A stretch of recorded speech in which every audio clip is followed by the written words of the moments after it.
Greetings, sir and sirettes, and welcome back to Stonehearth with me, Lathrix, and of course, welcome back to the ever-expanding village of Steindorf. Now, off-camera, I've been a tiny little bit busy making sure my halflings could finally finish this building, excluding the scaffolding, which they are finally taking down. I have started work on the Mega Tower, which will be the big prime building of the village, and I've started to make the walls look a little bit more 3D, as one thing I will say is that this village section right now looks horrible. I simply mean the walls. I hate the fact they're so flat, they're so lifeless, they just look really, really unnatural. So what we're going to try and do is make everything look a little bit more 3D. We're going to work a little bit on the Mega Tower, which I've just built the very base of, and we are going to hopefully build a couple more buildings in this area over here, the main living quarters and perhaps shepherding quarters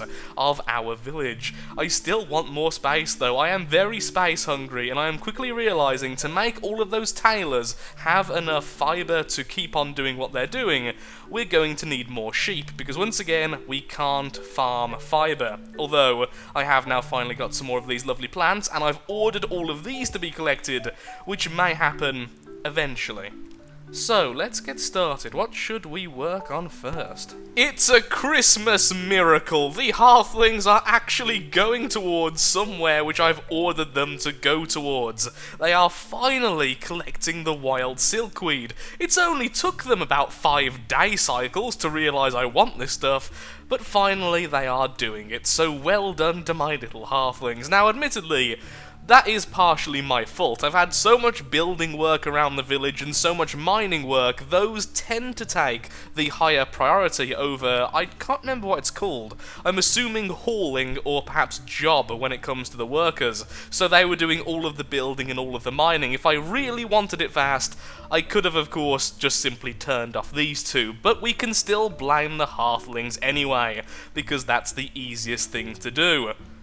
Yes, that's right, it's all your fault. Now, one thing which people have been telling me to do since I first built the wall is to build crenellations. Now, crenellations in this game are pretty much completely pointless. They really are, but also so is having a more than one thick wall, so why not make it look somewhat decent? Now, the problem I do run into is that when I am building crenellations, it tends to look a little bit forced. It doesn't look particularly neat once they're added, especially since we can't add a very small section after that, which could connect the two segments, make it look a little bit more natural. Instead, we get what is essentially lumps of stone, which I don't really think looks particularly attractive. Even if we make it a little bit thicker, that isn't a very attractive prospect. So I'm not too sure if I'm going to add this or not. I think I'm going to err on the side of safety and simply say not, and just keep on making sure the sides are a bit more 3D, they look a little bit more natural, and leave these until afterwards if we ever do add them. There we are. And what I'm going to do is then add this to the other side, and whilst I'm looking at it, would perhaps a 3 thick segment, these little pillars I've been building, perhaps a 3 thick version of this look a bit better than a 1 thick version, look a little bit more sturdy? I think it would, honestly. I may try that on the inside, and then if I like it, also transfer it to the outside. A living sleeping bag is attacking us, and has now been defeated. There we are, well done to my troops, and our halflings are once again going over here to get the silkweed. Everything is going well. In addition to this, we now have our 38th person. I can't quite remember which one of these workers it is, but I do know they have a fantastic spirit stat and a fantastic body stat. So yep, that is the new person. Maybe they are actually listed in order of when they arrived, or is it just in order of... No, it's definitely in order of alphabeticalness. It just so happens that was weirdly coincidental. Before we get moving on all of the crenellations and stuff, I think it's time to edit the inside of this particular house. That way we can have a bit of a dining hall, some lovely cooks working in there, and even a couple of beds, just to make sure anyone working in this section, as we add more and more, has somewhere to sleep, even if it is in one particular house. It's a little bit weird, I know, but it works. At least that's what I keep telling myself, and that's the important part. So what do we want? On the top, we can have a little communal sleeping area, because now this is... Oh, I know what this could be! This could be a pub. It could be the local pub for all of our little halflings. It serves beer and happiness and food, and you can sleep at the top. So what more could you possibly want from your local bar? There we are, and then we'll do the same over here as well. And that's enough beds for anyone, really. And I think there should already be a ladder, though we can't see it right now. No, it's apparently being built. So as soon as someone goes in there and finally builds the ladder, we can put down the beds at the top. So down here, then, we want somewhere for our lovely halflings to eat.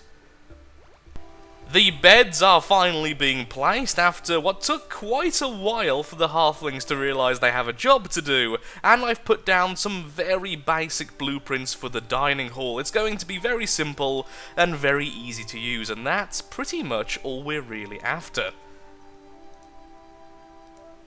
Now, I thought that looked really weird and honestly thought that was bugged out. Turns out I still had the building vision on, and now all of the stress and problems has disappeared.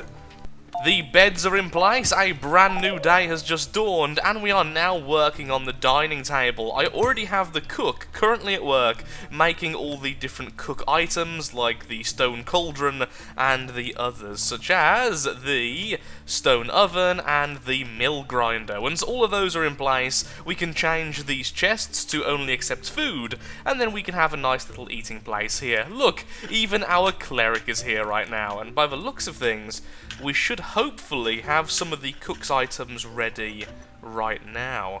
Unless I simply didn't ask for them to be created, which is very possible. The cook items are now in place, and apparently this fellow is just walking around up here causing the combat music to go off, whilst not really doing anything threatening.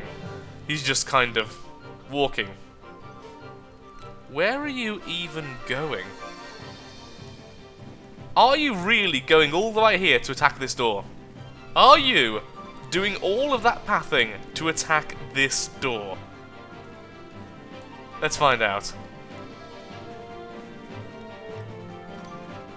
Yes, he is. Sure, you can do that. You can stay there and destroy that door all you want, and when you eventually come back around, my forces are defending in this location and will happily kill you. Eventually. That may have been some of the worst tactics I've ever seen from the enemy. And now he's burning. Horribly. Well, the halflings are busy at work trying to add a little bit of 3D to the rest of this section of wall. Let's start planning how we're going to do the rest of this area. Now, the one problem I do have is that the houses are going to be quite big. There's no chance of it really being overly spacious, so I feel like we do need to plan as best as possible. So what I'm going to do first is very, very quickly put down a section of road. This way we can at least see where the basics are going to be, and hopefully not overdo it, or at least hopefully not build in the wrong sections. Let's go with that. That will be the roads of this village. Though I want the road to be 4 thick. That would take up a lot of space, but it would at least add to the whole fact of, well, it's easy to plan around. So let's do that. Let's go all the way down to here, like so. Then once again with the 4 over to here, and then come down again over there. So at very minimum we have the road around the little shepherdy area, and that will have to go to here somehow. Should I just go straight like that? Sure, that's fine. So 4 for the major section, then 3 wide for the rest. So where are the rest of the houses going to go? Although we do have a door here, there is actually no purpose to it. There's no reason for any halfling to ever go through this door. So if we do want to build in front of it, we can do. But what I feel like would be a better idea is to once again just put down some road back to 4 thick because of the door, which is going to be really weird now, but okay, we'll go with it for now. Let's just pretend it's all normal, and then have this as another building. So this section here will be a secondary building. And what should that building be? I am thinking, believe me, I'm at least trying to. How about a larger house there, and then we have a couple of smaller houses here. So perhaps 2 or 3 very small houses here, similar to the default houses, and then we have one larger one here, or perhaps even a storage house. keeping this still at the end of the road. I'm not too sure. I think I'll do the small houses first, and then I'll think about how it looks afterwards. Well, here's the first prototype for one of the houses, and definitely not what I'm going to keep, but I do kind of like a few of the ideas I've messed around with here. The idea of the house being on multiple tiers, but perhaps a bit less dark than this one. This one just looks like it's a slab of rock, which a house has been put on top. Honestly, it kind of weirdly, to me at least, looks a bit like a cake. One of those cakes where you've added decorations to try and make it look like a certain scene, but not really working properly. I do like the idea, and I think something like this would be okay, but maybe not this exact one, then adding a lot of decorations on the side to make it look a little bit more lived in, having a single bed inside and a tiny bit of storage, which will also sneakily be storage for the whole village, since I'm not going to make them locked to a certain area. And the more I look at it, the more I do like it. It's just the slabs. I wonder if there's an easy way to change the colour of them. No, sadly that doesn't apply to all of them, so I would have to redo this entire bottom section, which isn't something I particularly want to do. I will be thinking about this, and I'm very tempted to have something very similar, but maybe somewhere else. I feel like one of the big problems with this is it kind of sticks out a bit too much. It's fairly obvious it's been done this way. One way this could work is if we had it so the bottom was even higher, and maybe there was some kind of storage on the inside. There was a reason for it being so raised, but having it raised like this doesn't really work. I think just having this house section and putting it on the floor would probably work better than fencing off around the outside, and now I've said that, that's exactly what I'm going to do. But I will be bearing this in mind for later. So close to number 39. We are still getting a lot of worth very quickly, and since we're doing all this building, it's only helping to speed all that up. But I still feel like having more sheep would be better. We still need more fibre, and once again I will say that the other faction does seem to have a much better rounded economy. It can grow its own trees, it can grow its own fibre, it has a lot more options when it comes to town building. The children, the Raya's children I believe they're called, the current faction I'm playing now, really has relatively little. The other faction, I can't remember exactly what they're called, I believe it might be the Ascendancy, even has a campaign, which we simply don't have, a kind of township thing. So definitely in Alpha 18 I will be playing as them, so I get the most out of it. Not only will I be testing out the new Alpha and all of the improvements that brings, I'll also be testing out what I really do seem to think might be a better faction. Or a more completed faction, I think is a better way of saying it. Number 39 joins our group. Eventually, when he eventually shows up. So until then, what have we done? Well, the path is coming along nicely, the foundations are being laid for our first house, and we even have the fences almost completed. So a lot of incomplete but in progress work, a bit like the early access section on Steam. We also then have the 3D effect starting to come along for the walls. I know I shouldn't call it the 3D effect, but that's all I can think of, because that looks very flat. That looks a little bit more realistic, a little bit more 3D, a little bit more alive. Kind of. And now to annoy everyone. Look! All of these pillars are one thick. Except for this one. This one is too thick. There's no reason for it. It's completely wrong. The new person has finally arrived with what is the most basic looking stat line I've ever seen. 3, 3, and 3. So forever a worker, but forever a decent worker, apparently. There's also a lot of enemies up here which apparently are doing absolutely nothing. Maybe I should send my soldiers there once they've finished eating. Is it them by any chance? They're not really approaching, they're more standing around. And that's just a basic goblin. Not the most threatening of enemies. One very minor but very annoying problem which has been happening recently is this. Whenever you're trying to command your troops, if your order is too far away, for instance, I was just trying to order my guys all the way over here, they will simply not follow that order and start defaulting to their regular activities. So I've tried before to protect certain areas, like, again, I was trying to move them to attack some enemies over here, and instead, they simply stop what they were doing before and default. So rather than just staying there and defending the location, they started wandering around. Like even now, the order is very clearly attack enemies in this area, try to advance, but they're going miles away to kill this guy instead.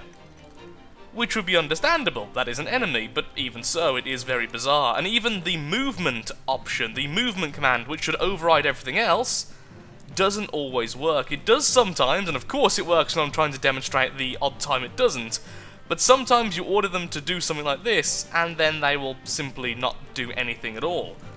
You need to be very careful once you get a lot of halflings. Their ordering, their command system seems to get worse and worse over time. But look, I'm adding lights. It's going to be beautiful. With the first house now completed, I've started work on the second, which will be a carbon copy of the first, in pretty much every way, including the beds and such on the inside, so both of them will be able to house a single halfling and also have the ability to store a little bit of storage from around the village. I'm not quite sure if I want to make it specific to anything in particular, but for now we'll just leave it open to anything at all. If they want to store even potatoes, they can store the potatoes right there. And right now I'm just waiting for a new gate section to be created, and then I can move on once again. I'm starting to think that perhaps this section over here could be an additional pasture area, perhaps for chickens or something, even though I do need more sheep, it would just add a bit of variety to the whole section.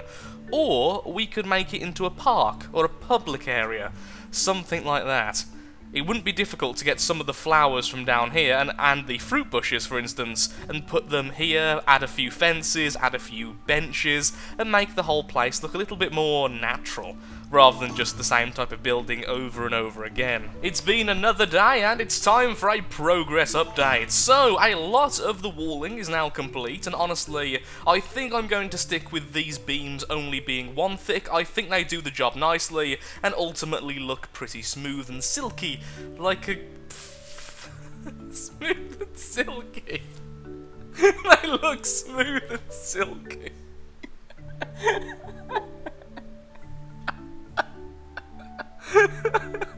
Normally I wouldn't have kept that in, but I was just laughing for a good 5 minutes because of that, so let's try to describe these again. They look like they're flush with the wall, they look like they blend in well, they look like they are structurally secure. All of these things sound a lot better than what I just said. So there we are, the beams are whatever you want the beams to be. Let's continue on, shall we? Now we have the beam discussion out of the way, let's talk about these lovely berry bushes. So now we have all these berry bushes in stock, we have a load of the bright bells coming very, very soon, which means if we go over to the carpenter, who should currently be making fences for the garden area, indeed he is, we can also make things like this, the Bright Bell window box and the Frost Snap window box. We already have loads of these herbs, so we can do that instantly, but I would also like some of these, so we have a mixture of colours. I'm also tempted to put down the blue market stall, not so much because it really works in a park environment, but it just looks like something else. It looks more like a stall which you'd find in a park rather than what it's meant to be. So I think I may add that as well. I'm going to add some wooden garden lanterns to light up the place. And I can't think of anything else just yet. Maybe a couple of simple wooden chairs, which you already have. And then just some more benches, I suppose, like I was discussing earlier. Maybe a table or two. We'll see.